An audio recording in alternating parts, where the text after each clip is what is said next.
వక్రతుండ మహాకాయ కోటి సూర్య సమప్రభా నిర్విఘ్నం కురు మే దేవ సర్వకార్యేషు సర్వదా.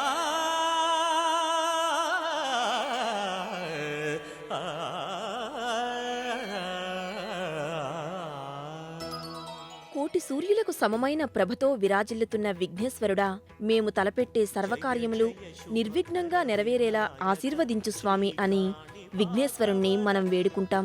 సర్వకార్య సిద్ధినొసగే దైవం శ్రీ సిద్ధివినాయకుడు. నేటి భక్తి సమాచారంలో ఐనవిల్లిలో కొలువై ఉన్న శ్రీ సిద్ధివినాయక స్వామిని దర్శించి తరిద్దాం.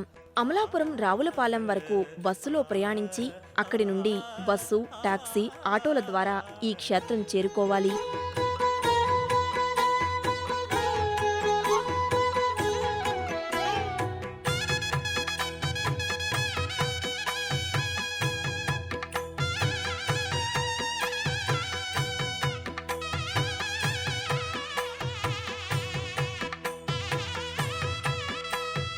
బాహుదా నదీ తీరములోన బావిలోన వెలసిన దేవ మహిలో. గలగలా పారే గోదావరి తీరం, ఎటు చూసినా పచ్చదనం, కోనసీమ కొబ్బరి చెట్ల సొగసులు సందర్శకులకు సాదరంగా స్వాగతం పలుకుతాయి. పవిత్ర గోదావరి మాతా హస్తములలో కోనసీమ అడుగడుగునా ఉద్యానవనాల మధ్య గౌతమి, వృద్ధ గౌతమి, గోదావరి పాయా సమీపంలో ఐనవిల్లి సిద్ధివినాయకుని ఆలయం నెలకొంది.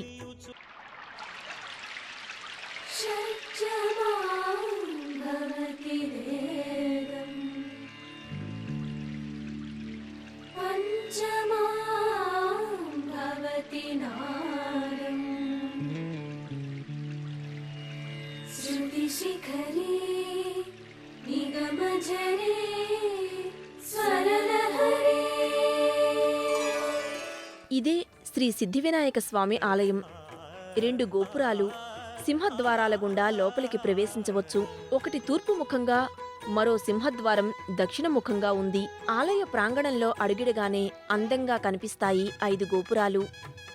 ఒకే ఆలయ ప్రాంగణంలో 5 ఆలయాలు ఉన్నందున ఈ క్షేత్రం పంచాయతన క్షేత్రంగా విరాజిల్లుతున్నది.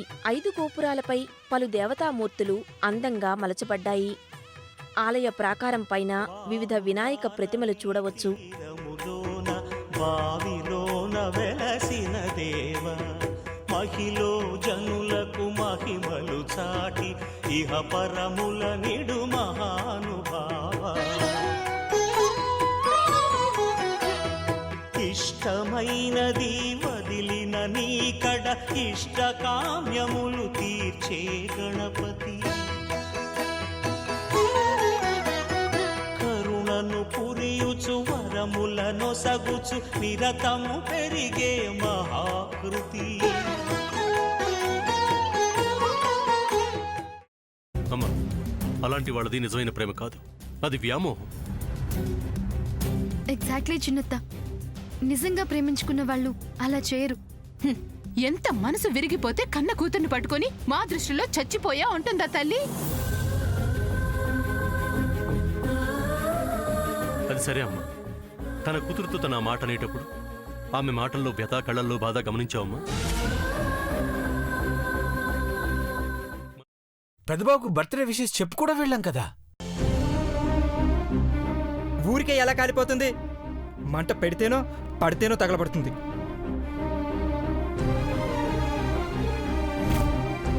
కరెక్ట్ చిన్నబాబు, నీకొచ్చినట్టే నాకు డౌట్ వచ్చింది.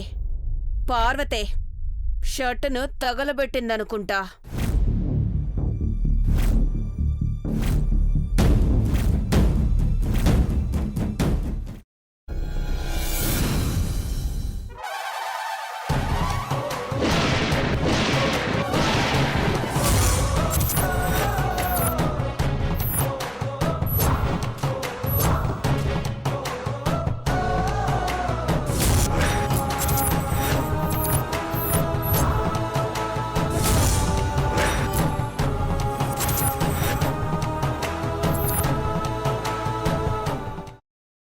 తర్వాత పొట్టు తీసేసి చాప్ చేసి పక్కన పెట్టుకోవాలి. ఒక ప్యాన్లో కొద్దిగా నూనె వేడి చేసి అందులో ఆవాలు, మినప్పప్పు, శనగపప్పు, కరివేపాకు, సన్నగా తరిగి పెట్టుకున్న ఉల్లిపాయలు వేసుకుని 1 నిమిషం పాటు వేయించుకోవాలి. ఆ తర్వాత కాల్చి కట్ చేసి పెట్టుకున్న వంకాయని కూడా అందులో వేసుకుని బాగా మిక్స్ చేసి బౌల్లోకి ట్రాన్స్ఫర్ చేసుకుని అందులో తగినంత చిక్కటి పెరుగు లేదా పల్చటి పెరుగు వేసుకుని మిక్స్ చేసి అన్నంతో కానివ్వండి, చపాతీతో కానివ్వండి సర్వ్ చేసినా చాలా బాగుంటుంది.